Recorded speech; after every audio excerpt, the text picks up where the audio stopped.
주일 예배 잘 나오셨습니다. 7월 마지막 주일이 어느덧 됐습니다. 오래간만에 옆에 분하고 마스크 속에 반의 얼굴이 감춰져 있지만 미소를 짓고 인사하겠습니다. 잘 오셨습니다. 또 한 달 승리하시기 바랍니다. 혼자 고독하게 머리를 숙이시고 끝까지 하겠습니다.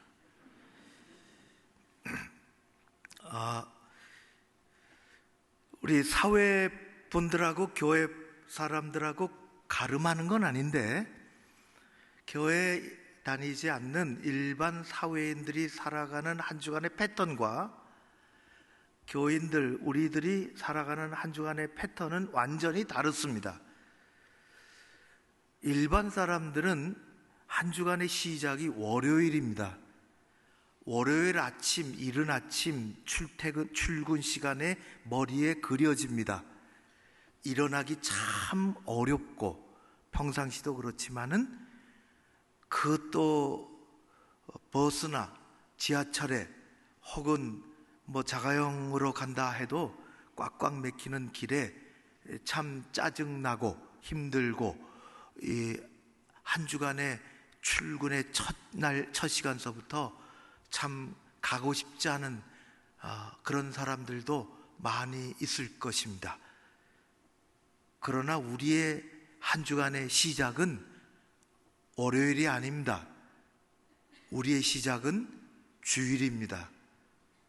우리는 하나님이 주시는 것으로 채움받고 피곤해서 낮아빠지고 그렇게 해서 어찌할 수 없이 세상에 끌려가는 듯이 그렇게 한 주간을 시작하는 사람이 아니라, 우리는 예배드리고 말씀을 받고 듣고 내 것으로 붙잡고 하나님이 주신 은혜를 마음껏 누리면서 생기 있게 활발하게 하나님과 더불어 한 주간을 시작하는 것입니다.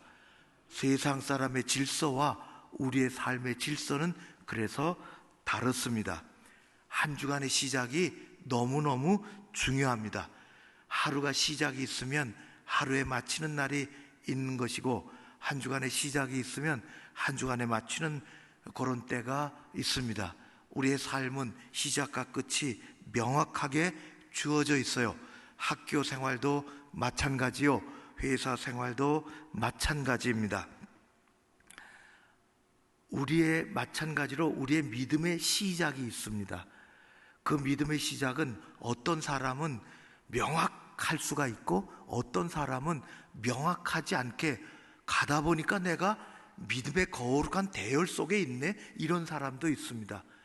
어떤 사람은 자기가 언제 정확한 믿음이 하나님 앞에 인격적으로 하나님을 의지하며 시작했는지 모르는 사람도 있는가 하면, 정확하게 알고 나의 삶의 시작이, 믿음의 시작이 여기라는 것을 고백할 수 있는 사람이 있습니다. 어찌됐건 사람들은 상황에 따라서 조금씩 다른데,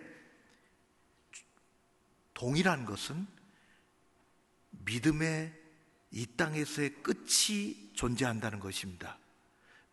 정확히 얘기하면 믿음 생활의 끝이 존재합니다. 그래서 끝이 있습니다. 여러분이 처음은 어떻게 시작하셨습니까? 빈센트 반 고흐는 제가 아주 여러분들도 스타리 나이트 그 폭송이 너무너무 감동스럽고, 그래서 빈센트 반 고흐가 그린 그 그림을 핸드폰에 오랫동안 깔고 지냈습니다. 빈센트 반 고흐는 우리가 아는 것처럼 19세기 후반의 네덜란드의 화가입니다. 그의 아버지는 목사였습니다. 그래서 어렸을 때서부터 아버지의 뒤를 따라서 목사가 혹은 선교사가 되고 싶었습니다. 그런 생각을 많이 갖고 살다가 젊을 때 그림을 그리다가 자기 속에 그림을 그리면 움틀거리는 그 어떤 영혼의 꿈틀거림으로 그림을 그리기 시작하고, 그는 평생 그림을 그리면서 인류 역사상 엄청난 걸작들을 남겨줬습니다. 그 모든 것들은 다 그 인생의 깊은 고뇌 속에서 나온 그림들입니다. 그 중에 두 개의 그림을 거의 똑같이 그린 것이 있는데, 하나는 젊었을 때 그렸고 거의 똑같은 그림을 또 하나 그렸는데, 그것은 인생의 후반에 똑같은 그림을 그렸습니다. 보시면 저 그림입니다. 그림의 이름은 영어로는 first step이고 우리말로는 첫 걸음입니다. 그의 다른 그림과는 다르게 매우 정감이 갑니다. 아이가 엄마 손에 안겨 있다가 아빠가 밭에서 일하고 돌아오니까 엄마가 마당에 앞에 나가서 아이를 아빠한테 가라고 놔주는, 그래서 아이는 넘어질지도 모르고 평생 첫걸음 first step을 내딛는 것입니다. 그것이 인생의 시작입니다. 말년에 그린 그림은 상당히 의미심장합니다. 저 아이는 첫걸음을 내딛는 그때서부터 평생 걸어가다가 언젠가는 멈출 겁니다. 그것이 인생의 끝입니다. 그런 중에 걸음을 배우다가 넘어지고, 걷다가 또 쓰러지고, 또 무릎도 깨지고, 그리고 누가 일으켜 세워달라고 울기도 하고, 그러다가 마침내 걷기도 하고 뛰기도 하고, 그렇게 인생을 살아가다가 마침내는 그 걸음이 멈춰지는 때, 그는 인생의 모든 것을 멈추게 됩니다. 여러분의 믿음의 첫걸음은 언제셨습니까? 우리는 믿음의 첫걸음을 내딛으면서 대부분은 넘어집니다. 대부분은 비틀거립니다. 대부분은 넘어지기도 하고 자빠지기도 하고 쉬고도 싶습니다. 그러나 언젠가는 담대하게, 혼자서 담대하게 걸어가고 달려가고, 사도 바울은 내가 달려갈 길을 다 달려갔다, 그렇게 얘기했습니다.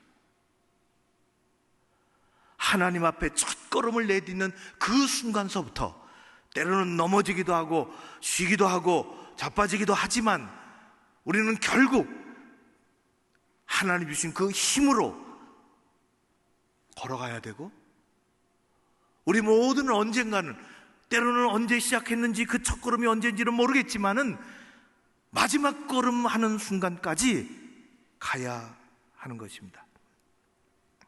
인생은 태어난 곳이 다르고 부모가 다 다르지만 첫걸음을 내딛으면서 시작한 것처럼 우리 믿음의 인생을 뒤돌아보면 똑같습니다. 믿음의 길은 하나님 아버지를 향하여 첫걸음을 내딛는, 아주 잘 내딛는, 비록 넘어져도 아버지를 향하여 첫걸음을 내딛고 꾸준히 일어나서 또 걸어가고 그렇게 하는 것이 우리의 믿음의 길입니다. 오늘 읽은 말씀은 사도 바울이 떠날 때가 가까운 줄 알았습니다. 믿음의 길에서 걸음을 멈출 때가, 달려갈 길을 다 달려간 것을 알게 되었습니다. 오늘의 말씀의 제목은 네 번째인데, 소중한 사람 디모데를 생각함 길끝을 보라 입니다. 예수님이 우리 이 자연의, 우리 인간의 나이로 33세 갈보리 언덕 십자가에서 돌아가시고, 그리고 며칠 후에 부활하셨습니다. 그때 사도 바울은 이름이 사울이었습니다. 나이는 옛날 사람들의 나이를 정확하게, 우리가 지금 주민등록증 딱 내면은 제게 말이죠, 문자가 5월 달에 딱 뜨더라고. 뭔 문자냐, 어르신 교통카드가 발급됐으니 오십시오. 왜 그런가 그랬더니 제 생년 연도와 제 생년 날짜를 정확하게 알고, 감출 수가 없지만 옛날은 다르죠. 이게 어중중합니다. 그래서 사도 바울, 사울 때 예수님이 돌아가실 그 즈음에 그의 나이는 20대 중반입니다. 편하게 25세로 하겠습니다. 혈기왕성한 청년입니다. 혈기왕성한 청년이 예수를 핍박했습니다. 교회를 잔해했습니다. 그것도 모자라서 다메섹으로 가서 핍박하려고 하다가 가는 길에서 예수 그리스도 부활의 주님을 만났습니다. 그때 나이가 28, 혈기왕성한 청년의 때에 그로 그는 완전히 변하여 첫걸음을 내딛고 달려갈 길 다 달려가기까지 30년 동안을 우리 성경에 보이는 사도행전의 이야기, 서신서의 이야기, 온갖 이 땅에서 겪을 고난을 다 겪으며 달려갈 길을 달려갔습니다. 그리고 50대 후반쯤에 죄인의 몸이 돼서 붙잡힙니다. 언젠가 제가 사도행전에서 그의 붙잡힌 것과 또 배를 타고 로마로 후송되어지는 이야기를 읽었습니다. 설교했는데요. 그래서 로마로 가서 감옥에 갇혔죠. 지하 감옥에 갇혔습니다. 그리고 그는 거기서 옥중서신을 그래 쓴 것입니다. 그리고 잠깐 풀려난 때도 있었어요. 풀려나도 그냥 자유인이 아니라 가택연금이라는 게 있습니다. 그리고 그는 그런 와중에 그가 개척한 많은 교회들을 돌보고 많은 사람들을 돌보고 또 로마에 모여있는 그리스도인 기독교 공동체를 잘 보듬어가고 어떻게든지 어려운 시대를 극복해 나가려고 그렇게 했습니다. 그 몇 년 후에 로마 네로 황제가 시절이에요. 우리가 잘 아는 로마 대화재가 발생했습니다. 조그만 기름 창고에서 우연히 발생한 불이 거의 일주일 넘어 열흘 동안 꺼지지 않고 다닥다닥 붙은 로마 100만 도시의 세계 최고의 도시의 반 이상을 태워먹었습니다. 소방대원이 한 7천, 역사 속에 보면 7천 명이 정도 있었는데 오늘날 같이 불을 이 기계 갖고 말이죠 샥 끄고 이거 펌프 큰 거에 대고 그런 게 아니라 양동이로 강에서 물 길어가지고 양동이로 끄는 겁니다. 그게 불길의 속도하고 맞겠습니까? 그래서 서울에는 25개 구가 있는데 그 당시 로마 100만 도시에는 14개 구가 있었습니다. 14개 구에 자그마치 10개 구가 어떤 구는 전소, 어떤 구는 반소 그렇게 하고 4개 구가 살아남았습니다. 외곽에 있는 4개 구가 살아남았는데 하나도 불이 안 탔는데 그 중에 한 개 구에 그리스도인들이 너무 핍박받고 따돌림 당하고 그러니까 가까이 모여서 살아야 그나마 위로가 되고 기도도 하고 위험할 때는 알려주고 이 공동체를 할 수 있을까. 사도 바울도 그 구역에 살았습니다. 그러던 중에 네로가 민심이 폭발하니까 그건 역사상 마찬가지고 오늘날도 마찬가지입니다. 민심이 폭발하니까 민심을 다른 곳으로 돌리려고 기독교인을 희생양으로 삼았습니다. 저 봐라, 기독교인이 불을 놓고 사회를 혼란시킨다. 주범이 그들이다. 봐라, 그들이 모여 사는 곳은 불타지 않았지 않느냐. 그래서 네로의 박해가 시작이 됐습니다. 그건 끔찍한 일들이었습니다. 역사상 기록에 남아 있습니다.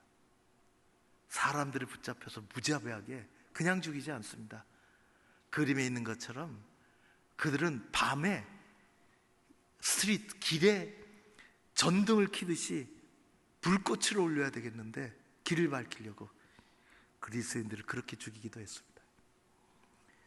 그런 속에서 사도 바울은 시시각각으로 자기에게 칼끝이 다가오는 것을 알았습니다. 자기의 인생의 길, 믿음의 길 이제 거의 끝났구나. 자연적인 나이 때문에 늙어서 그런 것이 아니라 자기의 사명이 이제 끝날 때가 됐음을 알고 디모데후서 4장 6절에 이렇게 얘기합니다. 전제와 같이 내가 벌써 부어지고. 전제는 옛날 성경에 관제라고 되어 있습니다. 전제, 관제 똑같은 말인데 그것은 구약의 한 제사의 제사법 중에 하나입니다. 그것은 붓는 제사입니다. 내가 죽어서 하나님 앞에 피를 부어야 되는데 피가 없으니 이 포도주를 붓는 제사입니다. 피 대신에 포도주를 붓는 것입니다. 전제와 같이 내가 하나님 앞에 순교의 피를 부을 때가 되었다. 나의 날이, 떠날 날이, 하나님이 나를 부르실 날이 가까웠다는 것을 알게 됐습니다. 사도 바울은 믿음의 길 끝에 가 있습니다. 얼마 되지 않아 사도 바울은 지도자로 체포되었죠. 당국자들은 그를 1m 높이의 이 돌 기둥에 목을 얹어놓고 칼로 참수했습니다. 순교한 그곳에 지금도 순례객들이 3,000교회가 지어지고 순례객들을 맡고 있습니다. 그런 시각각으로 다가오는 그런 죽음 앞에 사도 바울은 가장 먼저 자기와 함께 교회를 세웠던, 그리고 세계를 다니면서 복음을 전했던 동역자들을 생각하게 됐습니다. 그리고 디모데를 그리워했습니다. 그래서 나온, 우리가 읽지는 않았지만 4장 9절, 4장 13절, 21절 이렇게 되어 있습니다. 디모데야, 너는 어서 와라. 너는 어서 와라. 내게 어서 와라. 내가 올 때는 내가 드로아 지방에 있는 가보의 집에 둔 옷을 가지고 오고 책을 가지고, 작은 종이책, 성경이요, 종이 가죽 책을 가지고 와라. 겨울이 오기 전에 어서 와라. 다른 사람들 봐라, 다 믿음을 버리고 어려울 때는 자기 살겠다고 도망쳤다. 그러나 너는 내게로 와라. 내가 내게 할 말이 있다. 부름받기 전에 내게로 와라. 누구나 다 인생의 끝이 있습니다. 걸어가다가 멈춰야 하는 길 끝이 있는 것입니다. 그런 과정 속에 원하든 원치 않던 남기는 것이 있습니다. 잘 남기는 여러분들 되시기를 주의 이름으로 축원합니다.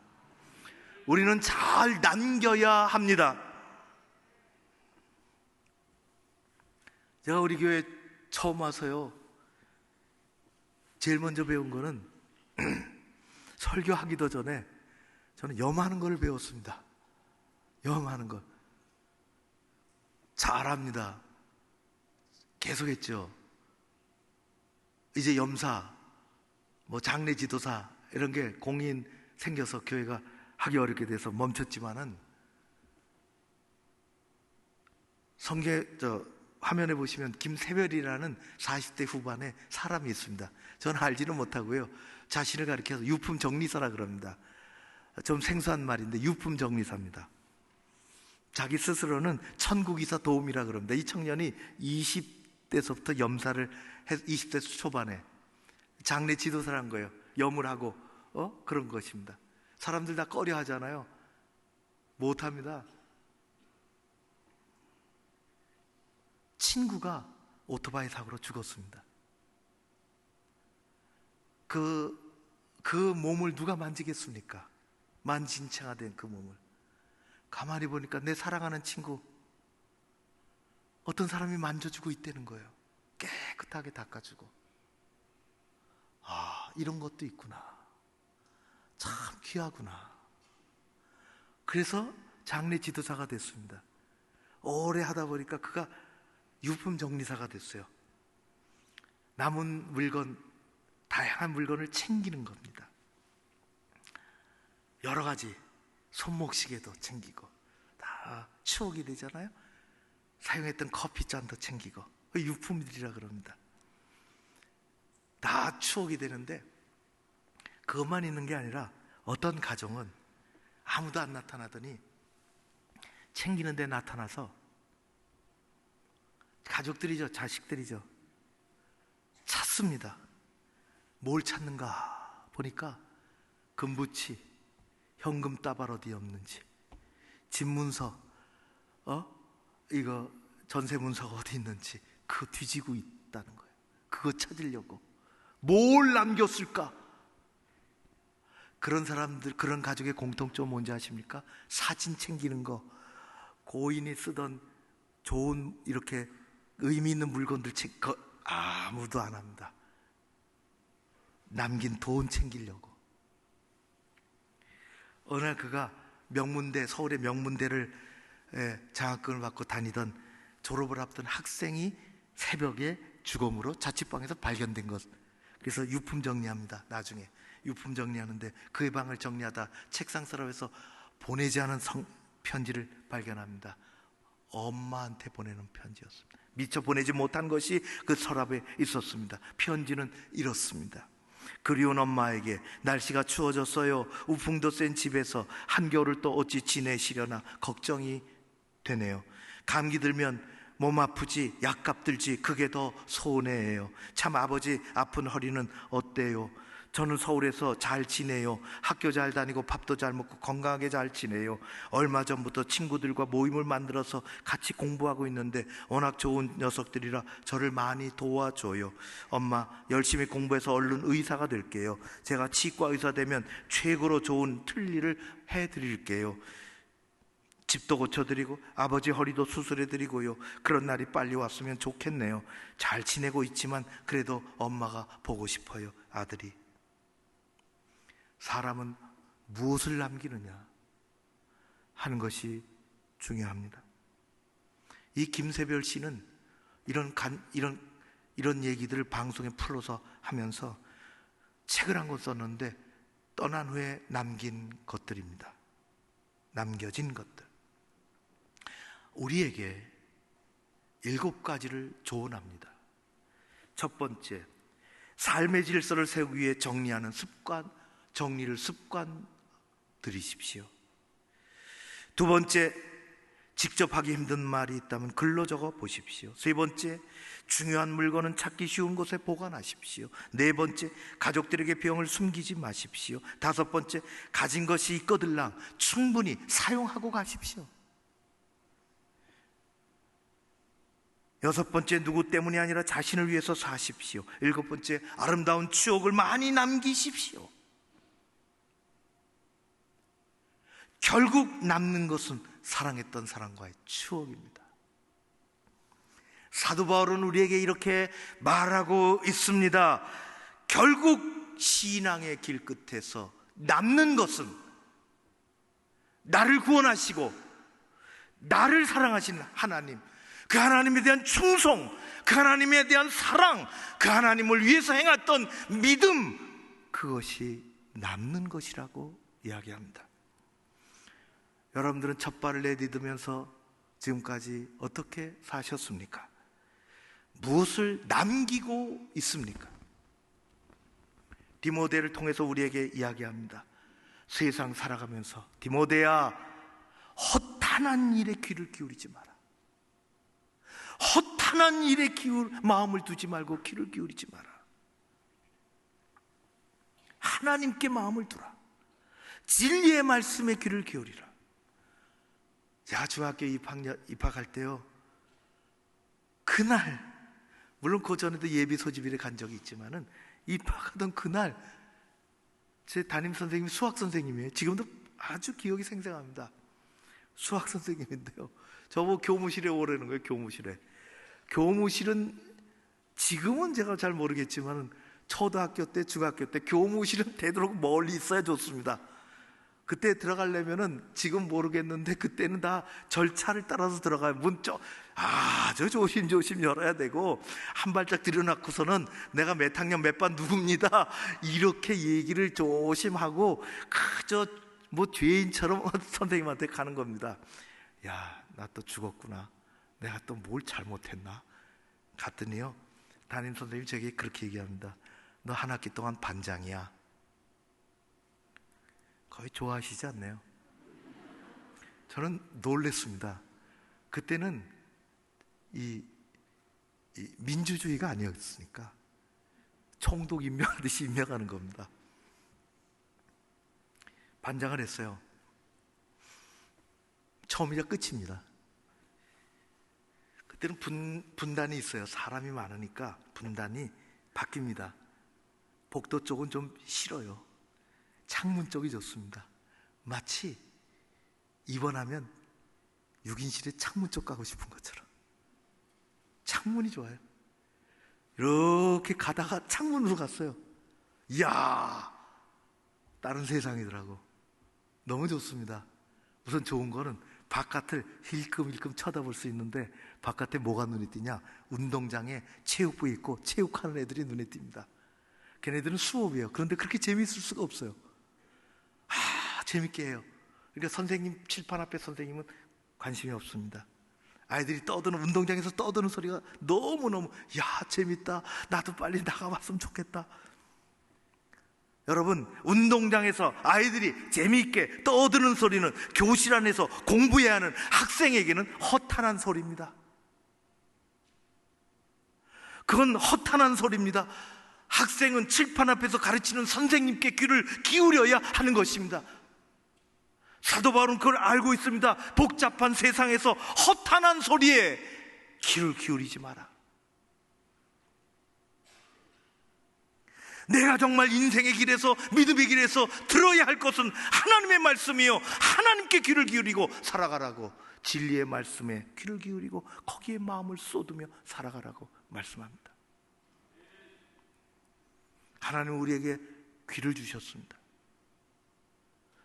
가만히 생각해 보니까 귀는 말이죠,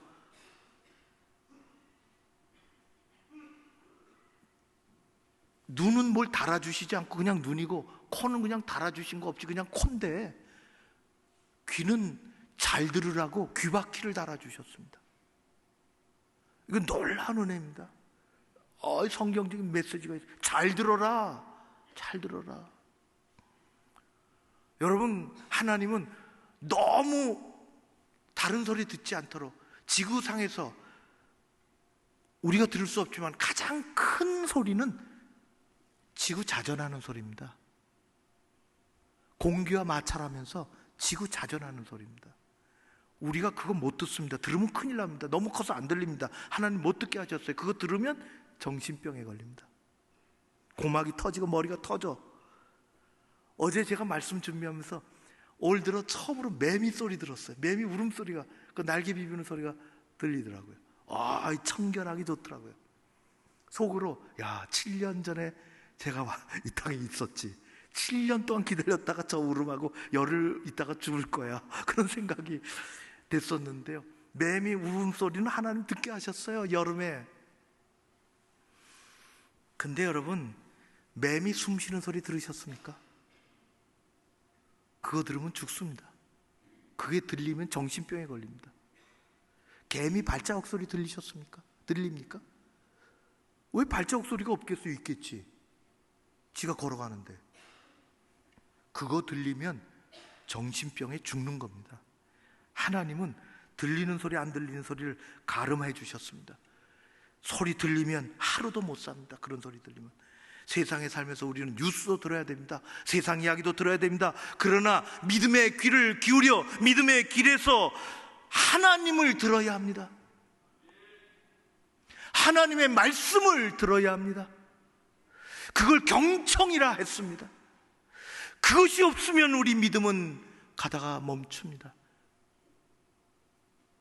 날개 잃은 새가 추락하는 것처럼, 가던 비행기가 날개가 꺾이면 날개가 잘라져 나가면 그냥 곤두박질 치는 것처럼, 성경엔 그런 인물들이 많습니다. 처음에는 잘 들었어요.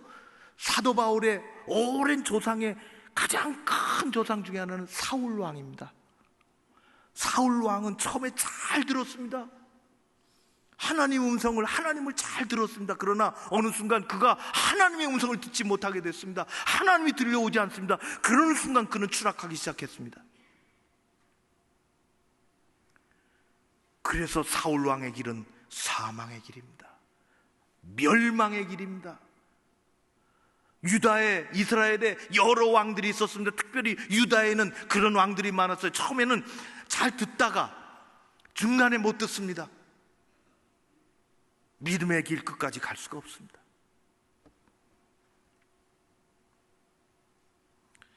그러나 사도 바울은 달랐습니다. 예수 만나기 전 하나님을 듣지 못했습니다. 하나님의 음성을 들을 수가 없었습니다. 자기가 지어낸 생각, 무작정 따르라고 가르침받았던 전통, 그것이 전부인 줄 알았습니다. 그러나 그가 예수 그리스도를 만나는 순간 그는 들려왔습니다. 하나님이 들려왔습니다. 하나님의 말씀이 들려왔습니다. 복음이 들려오기 시작했습니다. 그래서 그것을 붙잡고 믿음의 길 끝까지 걸어가는 것입니다.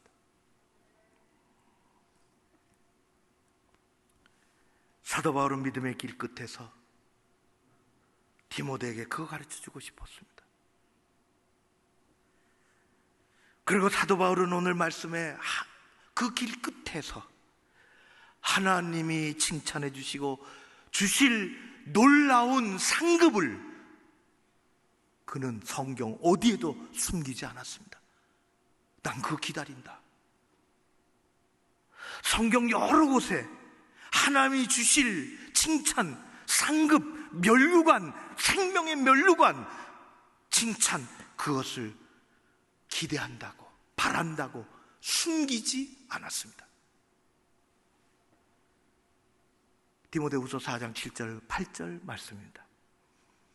나는 선한 싸움을 싸우고 나의 달려갈 길을 다 마치고 믿음을 지켰으니 이제 후로는 나를 위하여 의의 면류관이 예비되었으므로 주 곧 의로우신 재판장이 그날에 내게 주실 것이야. 내게만 아니라 그렇게 사모하는 모든 사람들에게도 주실 것이라. 믿으십니까? 그의 여러분들의 믿음 속에 있으십니까? 우리는 끝까지 달려가야 합니다. 하나님은 선한 싸움을 싸운 용사를 위하여 길 끝에서 준비하십니다. 예수님은 그곳에서 두 팔 벌려 준비하십니다. 인생의 길에는 엔드라인이 있습니다. 믿음의 길에는 엔드라인이 있습니다. 그 엔드라인의 끝에서 예수님께서 두 팔 벌려 메달을 갖고 계시든지 면류관을 갖고 계시든지 오면 안아주겠다고 말씀하시든지 끝까지 믿음에서 승리하는 자를 기다리고 계십니다. 말씀을 마치겠습니다. 믿음의 길은 때로는 좁고 험난하지만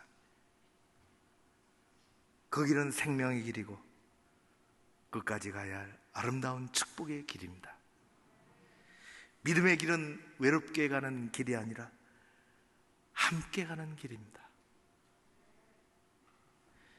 믿음의 길은 혼자 가는 길이 아니라 성령 하나님이 동행하시는 길입니다. 우리는 그래서 고아가 아닙니다. 우리는 그래서 힘들지만 주저앉지는 않습니다. 끝까지 가야 합니다. 끝까지 마라톤 달리다가 중간에 포기하면 안 뛴 거하고 똑같습니다. 끝까지 가는 자가 승리합니다. 그곳에 엔드라인의 길 끝에 하나님이 계십니다. 사도 바울은 내 평생에 내 옆에서 내게 힘 주신 하나님, 그렇게 얘기합니다. 하나님께서 여러분들 옆에서 힘 주실 줄로 믿습니다. 그런 믿음을 가지고 이 세상 하나님 앞에 살아가는 여러분 모두 되시기를 주의 이름으로 축원합니다. 고마우신 아버지 하나님을 찬양합니다. 길끝을 보고 굳건하게 꾸준히 걸어가는 우리가 되게 하여 주시옵소서. 말씀이 들려오고 말씀에 반응하고 하나님이 앞에서 계시는 것을 기대하며 기억하며 바라며 나아가는 그리스도인으로 살아가는 주의 백성들 되게 하여 주시옵소서. 예수님 이름으로 기도하옵나이다. 아멘.